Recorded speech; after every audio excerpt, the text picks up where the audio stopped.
Ah, mais justement, ça tombe bien. Aujourd'hui, en tant qu'expert comptable, quel regard tu portes sur des faits d'actualité qui doivent quand même nous interpeller? Parce que on parle de crowdfunding, on parle aussi de beaucoup d'opérations, on parle d'associations, on parle de fondations. Mais qu'est-ce que le profane doit savoir aujourd'hui pour la conduite à tenir en rapport avec ce genre d'activité? Prenons le cas de la fondation. Vous voyez, par exemple, j'en parlais il y a quelques temps avec quelqu'un, je disais, vous savez, il y a quelques jours, on en a, et moi j'aime pas trop le thème influenceur, mais on a un acteur des réseaux sociaux qui a levé des fonds, et bon, d'abord il a créé une fondation, et puis il a levé des fonds pour un acteur qu'on connaît tous, hein, et comme on appelle les fortunés qui passent dans une émission, je crois qu'il fait, moi je ne regarde pas la télévision, et ces émissions, mais je sais qu'il y a une émission qui passe, et dans laquelle il est et tout et tout. Et donc, on a levé des fonds pour lui. J'ai cru comprendre qu'on a levé entre 40 et 50 millions. Il faut que les gens comprennent. Vous savez, quand une fondation lève des fonds, ce sont des gens qui ont donné de l'argent. Ils ont donné de l'argent. Bon, je vais prendre ça dans l'autre sens. On paye les impôts sur les revenus. On paye des impôts sur les revenus. Ça veut dire que si vous avez des gains, vous avez de l'argent qui rentre payer des impôts là-dessus. Donc, quand vous donnez 20 000, 30 000, d'accord, la solidarité, on a 50 millions. Les 50 millions, la fondation doit payer des impôts là-dessus. Mais ça, est-ce que les gens le savent? Parce que, naturellement, c'est un don. On se dit, bon, c'est pour aider, par exemple, un tel.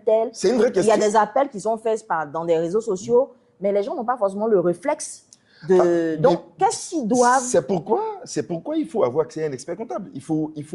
Quand on crée une fondation et quand on crée une association, une entreprise et autres, il faut commencer par l'expert comptable. Je dis ça toujours aux gens.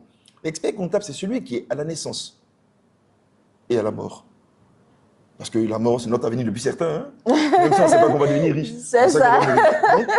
L'expert comptable, c'est celui qui est, depuis la gestation du projet jusqu'à la mort du projet. Quand on crée une fondation, par exemple, comme tu en parles, il faut se rapprocher d'un expert comptable pour qu'il fasse comme on appelle les cartographies de vos obligations, qu'elles soient juridiques, et comptables, et fiscales et autres.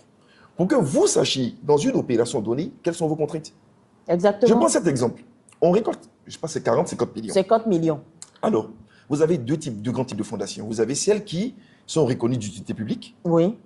Et puis celles qui sont des fondations, bon, comme ça, elle a été créée comme une association. Bref, on pourra après rentrer dans les détails, mais ça prend un peu long. Quand la fondation reçoit de l'argent, 50 millions, elle doit payer, je ne dis pas des bêtises, après les taux, je ne les ai pas en tête, mais environ 12%. 12% qui représentent un droit d'enregistrement des fonds qui ont été reçus des particuliers. 12% de 50 millions, ça fait 6 millions. Si j'ai bien calculé, 6 millions de francs CFA. Oui, 6 millions, c'est ça. Ça fait 6 millions de francs CFA. 6 millions. La fondation doit reverser 6 millions aux impôts, comme était un droit d'enregistrement. Ah, mais ça, c'est bon à savoir. Hein. C'est bon à savoir. Vous collectez des ressources, il faut savoir le régime fiscal qui est applicable aux ressources que vous avez collectées. C'est très important. Et la fondation doit payer ces 6 millions. Maintenant, j'entends dire, les 50 millions vont servir à payer un véhicule d'un côté, et puis la villa, une villa, de et puis donner 5 millions ou 10 millions en espèces pour faire une activité. Il faut payer des impôts là-dessus. Oui. Parce que quand on va acheter la voiture, il faut payer la TVA. Oui. La fondation n'est pas exonérée de TVA. Oui. Elle va payer la TVA là-dessus. Quand on va donner le véhicule à notre frère fortuné, il faut payer des impôts là-dessus. Parce que c'est un don qu'on fait. On appelle ça des donations entre vifs. Oui.